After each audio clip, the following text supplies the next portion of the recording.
Kept in cages, walking in their own feces. This is what some animals are subjected to inside the City of Buffalo Animal Shelter. It's unfortunate that it got to this position. Interim Mayor Chris Scanlon told me the city is days away from finalizing a lease to move into a new animal shelter facility. How important is moving into a new facility?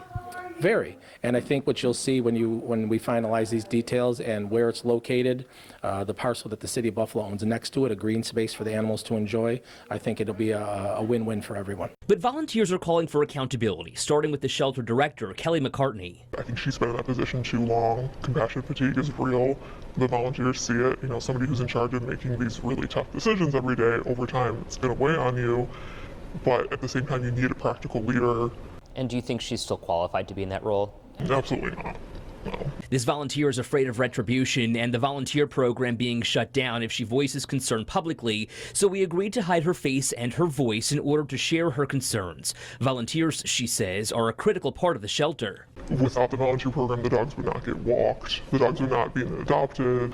But I mean, the shelter's only open limited hours. They're closed on Sundays. These dogs are sitting in crates for days. It takes a toll on another volunteer's mental health.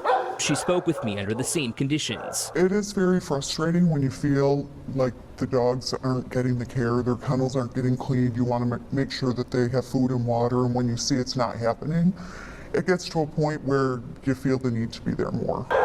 And it's hard. She says there's a lack of procedures, policies, and staff, which create even bigger problems. Obviously, a crisis everywhere, and the city just has been promising for way too long that there's going to be a shelter, and it's been on the back burner. People are calling for accountability inside the shelter.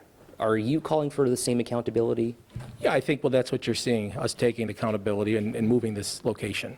You know, obviously we want to rectify the problems, and us by relocating, that'll happen.